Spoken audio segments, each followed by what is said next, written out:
علیمہ خان صاحبہ ریپرزینٹ کر رہی تھی پارٹی کو ان اے وے کہ وہ میڈیا سے بات کرتی تھیں جو بھی اندر ان کی میٹنگ خان صاحب کے اس میں وہ ہوں یا نہ ہوں، لیکن کل یہ واضح کیا گیا کہ اب نورین صاحبہ جو دوسری بہن ہے عمران خان کی وہ بات کریں گی میڈیا سے. سو اس کا آپ کو لگتا ہے کہ ایک علیمہ صاحبہ کے لیے بھی ایک پیغام تھا بیچ میں، اور کیا وہ ایک بہتر زیادہ متحرک ترجمانی نہیں کر رہی تھیں علیمہ صاحبہ، زیادہ ایکٹیو رہی ہیں میڈیا کے ساتھ؟ میرا خیال ہے وہ اس کو ظاہر کرنے کی گئی تھی کہ جو یہ ایک بات ہو رہی ہے نا کہ عمران خان نے سہیل آفریدی کو اس لیے لگایا اور علی امین گڈا پور کو اس لیے ہٹایا کہ علیمہ خان صاحبہ نے ان کی شکایت کی، یا وہ علیمہ خان کے سامنے کھل کر آ گئے تھے، تو شاید اس چیز کو کیونکہ لاسٹ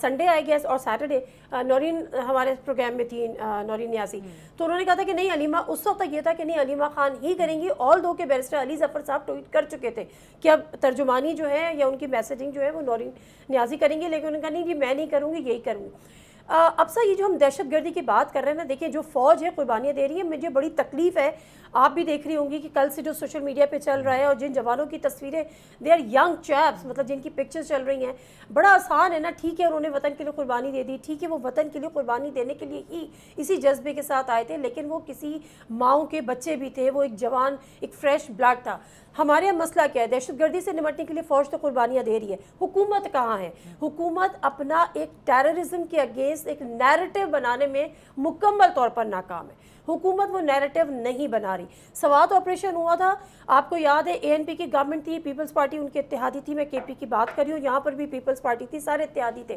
انہوں نے پراپر ایک نیریٹو بلڈنگ کی تھی. فوج نے جو کیا تھا کام، جو اس کا کام تھا وہ فوج نے وہاں پر کیا تھا، لیکن وہ جو نیریٹو بلڈنگ ہوتی ہے نا وہ اس وقت کی حکومت نے کی تھی. آج کی حکومت معذرت کے ساتھ وہ نیریٹو بلڈنگ نہیں کر پا رہی. بلکہ اس معاملے کو بھی پولیٹیکل پوائنٹ سکورنگ کے لیے آج جیسی پریس کانفرنس ہوئی اس کے لیے آپ دہشت گردی کی بات کرتے ہیں نا، آپ پی ٹی آئی کو بیچ میں لے کر آتے ہیں، اس سے آپ کو نقصان ہوتا ہے، اس سے آپ کو کوئی فائدہ نہیں ہوتا. اس کا ہوتا یہ ہے کہ جو وہاں پر پی ٹی آئی اپولوجسٹ بیٹھے ہوئے ہیں یا پی ٹی آئی کو پسند کرنے والے بیٹھے ہوئے ہیں، تو وہ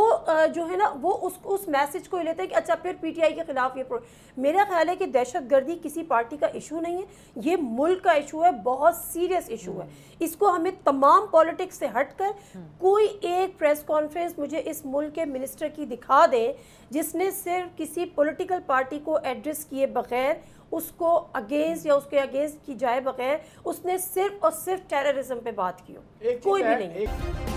سبسکرائب کریں اور بیل دبائیں تاکہ کوئی خبر رہ نہ جائے.